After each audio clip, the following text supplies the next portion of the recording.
Welcome to the Mundus Fractura Lore Guide. This week on Lore Guide, we will take a deeper look at the Tekhnasthai. Part 1. Speciation. The Tekhnasthai, or sometimes called Mekkar, were once a nation of elves who inhabited the eastern shore of the freshwater sea known as the Great Lake. This nation's name has been long lost to time, but for the purposes of this tale, we will call them the Elves of the Lake. There are hidden ruins in this eastern shore area with epic murals that depict the nearly lost history of these deeply heroic elves. Their story is said to be as follows. Once long before the Common Era, there came a day when the skies beyond the clouds of Mundus grew dark with a churning, tendrillous mass, which came to be known as the clouds beyond the clouds. For 10 days these clouds beyond grew until they blotted out Stjarna, the planet's great blue sun. The plants began to wither and the waters of the Great Lake began to freeze. It was with the urgency of a dying planet that the Elves of the Lake rallied the local dwarves, mycelium, turtle, halfling, and satyr communities. From this alliance, the desperate peoples of Mundus gathered their greatest heroes, sages of the ancient wisdom, arcane and divine magic users from the highest orders, and scions of staggering power. The collective began a cooperative ritual of complex runic writings, magic spells, and psionic manifestations said to have taken 30 consecutive, uninterrupted hours to complete. The ritual culminated in an unparalleled, radiant blast, a beautiful triptych of the powers of the cosmos, never seen before or since on the face of Mundus. The cloud beyond the clouds, touched by the desperate creation, shattered, and the warmth of Stjarna once more touched the world. The celestial siege was broken. Echoes of celebration and jubilation could be heard across the lands of Mundus.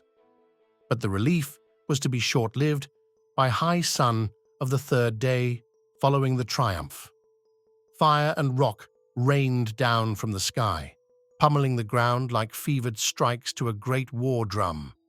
Out from the impacts came strange, twisted things, like none, not even the gods, had seen before. Monstrosities from the edges of reality. These things were said to be near tricks of light and seemingly fluid in their form. Stuttering and blinking, they flowed and swept along the ground like patches of thick, dark, teleporting smoke and shimmer, consuming, devouring, and melting all organic matter in their path.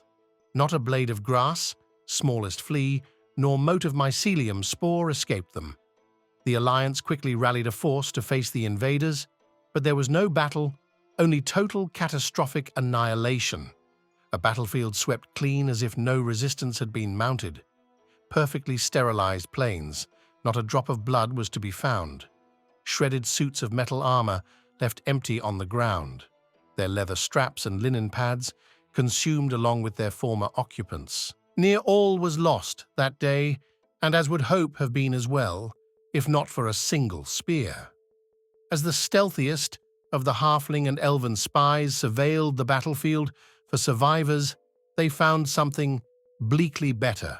There, in the blasted, dusty waste of the near-perfect routing, a glimmering spear stood stuck in the ground. Impaled upon that silvery tower of hope, a single ragged carcass. The twisted mass, almost unrecognizable, was distinctly one of the invaders laid low. With the utmost haste, the stealthy foragers returned the spear to the Alliance Council. It was discovered to have been an old and albeit unusual elven family heirloom crafted from a little-known metal. The weapon was long ago made as a gift by a dwarven miner and weaponsmith. The spear was presented as tribute to the former elven owner for access to the new metal from his lands. This new metal, named technetium, was ultimately deemed worthless as it was found to cause illness from long exposure. The spear, a beautiful work of art, was kept in friendship by the elven landowner hung over the mantle, encased in glass. How and why the weapon made it to the battlefield is a story for another time. Thankfully, the elves of the Alliance were still in possession of the defunct mine that contained the ore. Better still, the mine was located deep within Alliance territory. The Alliance swiftly produced a small quantity of crude weapons and full-plate suits from the deposit. They outfitted a party of 6 of their bravest heroes. The names of these champions have long been lost, but grand murals depict the party as a dwarven defender, a mycelium healer, a turtle psionic, a halfling archer, a satyr elementalist, and an elven mage. The 6 set out on what must have been presumed to be a doomed quest.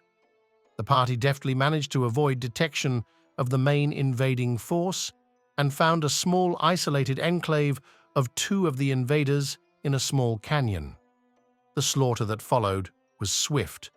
Their armor, crude yet functional, may well have been cheesecloth, defending against water. Their weapons, though sharp as razors and able to cut the foes, could not be wielded with the precision and speed required to be in positions to harm their jittering prey. In but a blink, all that remained of the 6 was the elven mage. In a last, frantic, desperate casting, the mage called upon the weave as the shadowy tendrils of the invaders closed in upon her flesh. There was a blinding flash, but it was all for naught. As with every one of her companions before, all flesh and bone sublimated and merged with the horrific forms of her attackers. She could see as her organic form dissipated, blowing out of the cracks in her armor like a ripe dandelion in a summer breeze. But unlike her fallen compatriots, her armor did not fall. Wait, she could see it? More, she could still feel her technetium blade in her gauntlet.